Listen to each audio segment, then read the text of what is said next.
오늘도 본문을 상고하면서 세 가지를 생각하기를 원합니다. 첫 번째, 과거를 잊지 말자.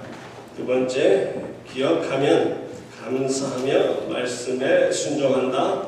세 번째, 은혜를 전하는 자가 되자. 첫 번째, 과거를 잊지 말자.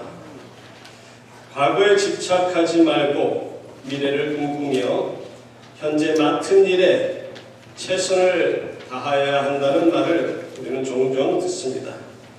그러나 과거를 잊어버리고 현재 시간에 최선을 다한다 하더라도 그것은 바람직하지 않습니다. 과거에 집착하는 사람은 발전이 없지만 과거를 잊어버리는 사람, 특별히 주위 사람들에게 받은 은혜를 잊어버리는 사람은 이기주의자이며 배은망덕한 사람들입니다. 그리고 사실 과거가 없이 현재는 있을 수 없죠. 다음의 말을 한번 잘 들어보시기 바랍니다. 현재라는 시간은 없습니다. 지금 이 순간에도 현재라고 생각하는 순간 이미 과거가 되어버렸기 때문입니다. 현재라는 시간이 없다는 거예요. 지금 이 순간 하면서 생각할 때 벌써 시간이 지나서 과거라는 거죠. 아주 멋진 말이 아닙니까? 아주 철학적인 말이죠. 누가 이 말을 했는 줄 아십니까? 누구도 절대로 알아맞힐 수 없을 겁니다. 왜냐하면 7월 말에 부흥에 인도할 저희 둘째 형의 아들이 10살 정도 됐을 때 한 말이거든요.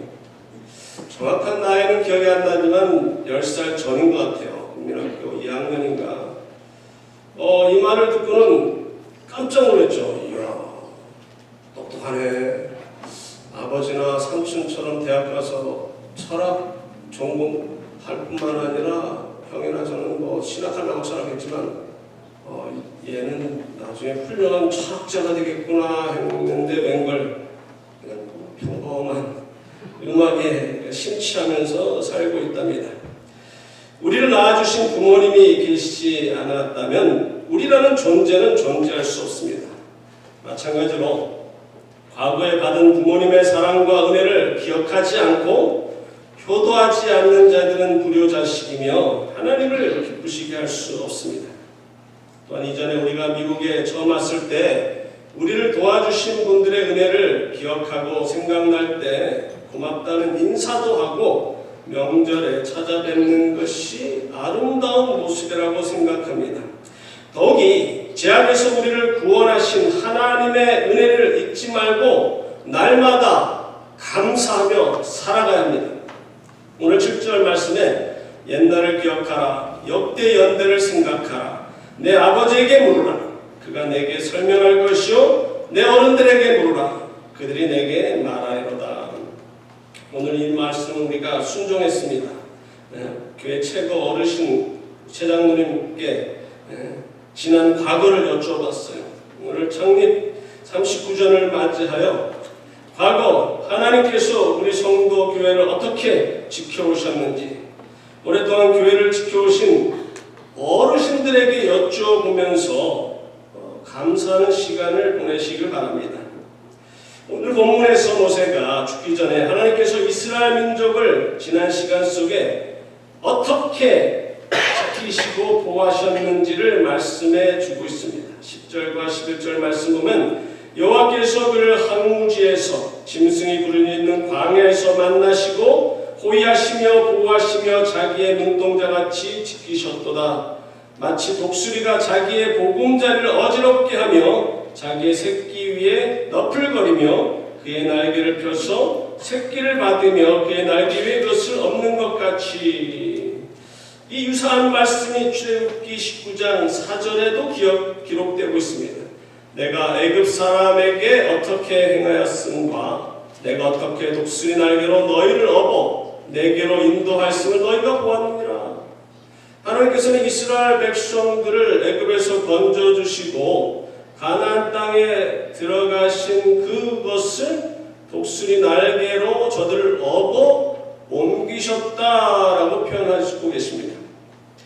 하나님께서는 강한 손과 편팔로 300만이 넘는 그 많은 사람들을 구원하시고 40년 동안 물이 없고 먹을 것이 없는 광야를 지나게 하셨고 약속하신 땅에 들어가게 하셨는데 그 은혜에 감사하기는커녕 우상을 섬겨 하나님을 진노하게 만들었던 것입니다. 16절과 17절 그들이 다른 신으로 그의 질투를 일으키며 가증한 것으로 그의 진노를 격발하였도다. 그들은 하나님께 제사하지 아니하고 귀신들에게 하였으니 곧 그들이 알지 못하던 신들 근래에 들어온 새로운 신들 너희의 조상들이 두려워하지 아니했던 것들이로다. 이스라엘 민족은 감사하지 않는 민족이었습니다. 그런데 우리는 어떻습니까? 우리는 감사하면서 살아가고 있습니까? 여러분들은 여러분을 구원하신 하나님의 은혜에 날마다 감사하면서 하나님이 기뻐하시는 삶을 살고 계시냐 말입니다. 혹시 하나님보다 돈을 더 사랑하시거나 하나님보다 여러분의 자녀를 더욱 사랑하고 계시지는 않습니까? 물론 우리는 부모님들을 공경하고 가족들을 사랑하고 자녀들을 사랑해야 합니다. 그러나 그 누구도 하나님보다 더 사랑하면 그것은 우상이 되는 거예요. 두 번째, 기억한다면 감사함의 말씀에 순종하게 되어 있습니다. 신명기 24장 18절과 19절을 보면 너는 애굽에서 종되었던 일과 내 하나님 여호와께서 너를 거기서 속량하신 것을 기억하라. 이러므로 내가 내게 이 일을 행하라 명하였노라. 내가 밭에서 곡식을 벨 때 그 한 웃을 밭에 잊어버렸거든. 다시 가서 가져오지 말고 나그네와 고아와 과부를 위하여 남겨두라. 그리하면 내 하나님 여호와께서 내 손으로 하는 모든 일에 복을 내리시리라. 하나님이 우리를 죄에서 구원하신 그 크신 은혜에 감사하는 자들은 주위에 어려움 당한 사람들을 도와줄 수밖에 없습니다. 우리 주위에 얼마나 많은 사람들이 가난 때문에 힘들어하고 사랑을 받지 못하여 괴로워하고 있습니까? 우리는 먼저는 믿는 사람들 가운데 생활이 어려운 사람을 도와줘야 되고요. 더 나아가 우리 이웃 주위에 가난한 자들을 도와주며 멀리 외국에서 먹을 것이 없어 굶어 죽는 사람들을 도와주어야 합니다. 지금 세상에는 고질적인 가난으로 고생하는 사람들이 8억 2,100만 명이나 된다는 사실을 여러분들 아십니까? 그리고 1초에 5명의 아이들이 아사해 먹을 것이 없어 죽고 있다는 사실, 현실입니다. 그런데 먹을 것이 풍족한 미국이나 한국에서 살면서 감사가 없는 사람들에게는 하나님이 절대로 축복하지 않으십니다. 남미의 한 마을에 온천과 냉천이 옆에서 같이 솟아나는 신기한 곳이 있다고 합니다. 그러니까 그 동네의 아낙네들은 빨래 강쥐를 가지고 와서 온천에서 빨래를 삶고 냉천에서 헹구어 가지고 깨끗한 옷을 집으로 가져갑니다. 그 모습을 본 외국 관광객들이 안내하던 사람에게 물었습니다. 이곳 부인들은 참 좋겠습니다. 아니 안내원이 왜요? 라고 반문합니다. 찬물과 더운 물을 마음대로 거저 쓸 수 있으니까요. 이곳 사람들에게는 온천과 냉천을 주신 하나님께 감사하는 마음이 많겠군요. 그랬더니 안내원의 대답이 천만에요. 아니 왜요? 이곳 아낙네들은요 감사하기보다는 불평이 많습니다. 더운 물과 찬물이 땅에서 나는 것은 괜찮은데 빨래하기에 꼭 필요한 것이 나오지 않아서 불평이 많답니다. 그게 뭔데요? 비누가 나오지 않으니까 불평한답니다. 참 어이가 없는 반응이죠. 이렇게 사람들은 현실에 대해 감사가 없다는 우스운 이야기입니다. 여러분들이 잘 아시는 테오도르 루스벨트 대통령은 다른 사람들의 이름을 잘 기억 못한다고 합니다. 그래서 한 가지 꾀를 생각해냈는데 그것은 이름을 잊어버린 사람을 만나면 안녕하십니까? 이전에 가지고 계셨던 불만은 해결이 되었는지요? 하고 인사를 건네는 것입니다.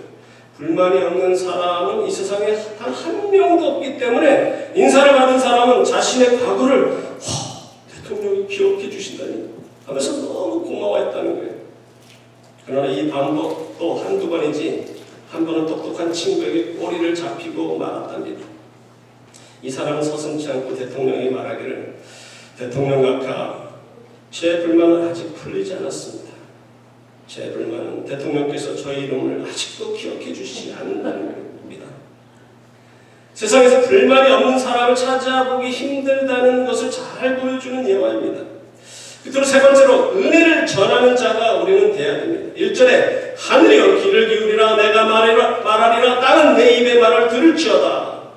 모세가 무슨 말을 하고자 하늘과 땅에게 자기 말을 들으라 라고 외치고 있습니까? 바로 하나님께서 이스라엘 백성에게 행하신 놀라운 일들을 말하겠다는 겁니다. 바로 3절의 말씀처럼 그분의 거룩하시고 능력이 많으신 이름을 전파하겠다는 겁니다. 3절에 내가 여호와 이름을 전파하리니 너희는 우리 하나님께 위엄을 돌릴지어다. 우리 하나님께 위엄을 돌릴지어다. 무엇을 말하는 겁니까? 좀 클리어하지가 않는데 이 제가 좋아하는 세 번역을 보면 이해하기가 쉽습니다. 내가 주님의 이름을 선포할 때 너희는 우리 하나님은 위대하시다 하고 응답하여라. 내가 외치면 그에 대한 응답을 하라는 겁니다. 그럼 우리도 한번 해봅시다. 제가 여러 문장으로 하나님의 이름을 선포할 때 세 가지 말합니다만 여러분은 우리의 하나님은 위대하시다 라고 대답하는데 내가 무슨 말 하든지 한번 연습합시다. 우리 하나님은 위대하시다. 우리 하나님은 위대하시다. 영어로 말하면 Our God is great. 어려워요? 다시 Our God is great. 영어 할 때는 한국말 할 때는 자동 생활 20-30년 됐으면 자동으로 나와야죠. 준비되셨습니까? 거룩하신 이름이 우리를 구원하셨다.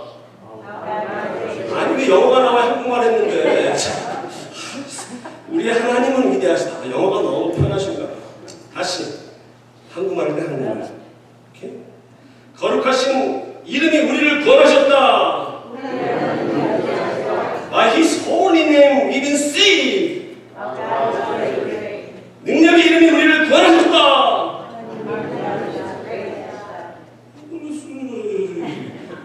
우리 하나님 위대하신 것 별로 소리치고 싶지 않으세요? 크게 우리의 하나님은 위대하시다. 그렇죠, 그렇게 해야 돼요. By His almighty name we've been saved.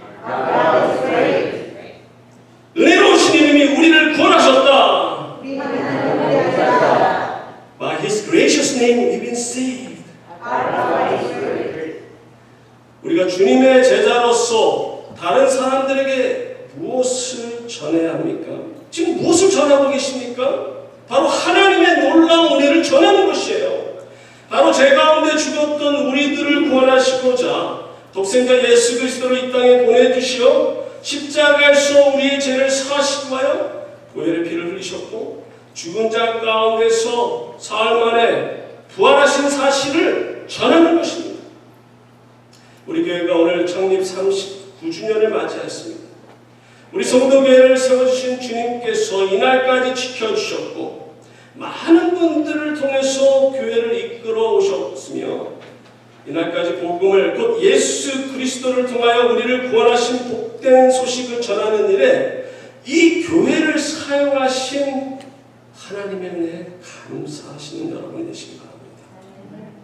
이 복된 소식 곧 예수 그리스도의 죽으심과 부활의 소식을 듣고 믿는 자는 영원한 하나님의 나라에 들어가게 될 것이라는 복된 소식을 주님이 다시 오시는 그날까지 전하는데 최선을 다하셔야 돼요. 누군가가 이런 말을 했습니다. 역사를 읽는 것은 즐거운 일이다. 그러나 그보다 더 마음이 끌리고 흥미있는 것은 역사를 만드는 데 참여하는 일이다. 여러분의 삶 속에서 어떤 역사를 만들어 나가고 계십니까? 내 평생 돈 버는 데 혈안이 돼서 살아온 역사밖에 없었다고 고백하시겠습니까? 아니면 수십 년 동안 예수님을 구세주로 믿고 교회에 출석하지만 한 사람도 전도하지 못했다고 부끄러운 역사를 말하시겠습니까? 비록 내가 선교지에 가서 복음을 전하는 역사를 만들어 나가지는 못했지만 주님의 몸된 교회를 섬기면서 교회가 후원하는 여러 선교회의 선교사님들과 그분들이 주님을 전하는 일에 기도와 물질로서 동참했다고 자신있게 말한다면 이거 역시 괜찮은 역사를 만들어 나가고 계시는 분이십니다. 그러나 무엇보다도 날마다 삶 속에서 하나님의 은혜에 감사하면서 때를 얻든지 못 얻든지 복음을 전파하며 은퇴한 후에 선교지에 가서 선교를 하다 주님 앞으로 나아가는 것이 가장 멋진 역사를 이루어 나가는 것이고, 그렇게 못하면 1년에 한 달이든지 주서던 달이든지 선교지 방문하여서 복음을 전하고 그들이 필요한 것을 나누어 준다면 그건 역시 놀라운 역사를 만들어 나가는 것이며, 비록 선교지에 못 간다 하더라도 선교에 열정을 내고 선교사님들을 도와주고 주위에 불쌍하고 가난한 자들에게 양식을 나눠주며 사랑의 손길을 밀어주면서 멋진 역사를 만들어 나가신 여러분과 제가 되기를 간절히 소망합니다. 같이 기도하시겠습니다. 고마우신 하나님 아버지, 은혜와 사랑에 감사드립니다. 예수 그리스도를 통해서 우리를 구원하신 하나님의 크신 은혜를 날마다 기억하면서 그 은혜 감사하다면 주님의 명령에 순종하여 하나님을 더욱 사랑하고 이웃을 내 몸과 같이 사랑하고 주님 오시는 그날까지 복음을 땅끝까지 전하는데 최선을 다하는 우리 각자와 우리 성도교회가 될 수 있도록 은혜 나려 주시옵소서. 감사드렸고 예수님 이름으로 기도드립니다. 아멘.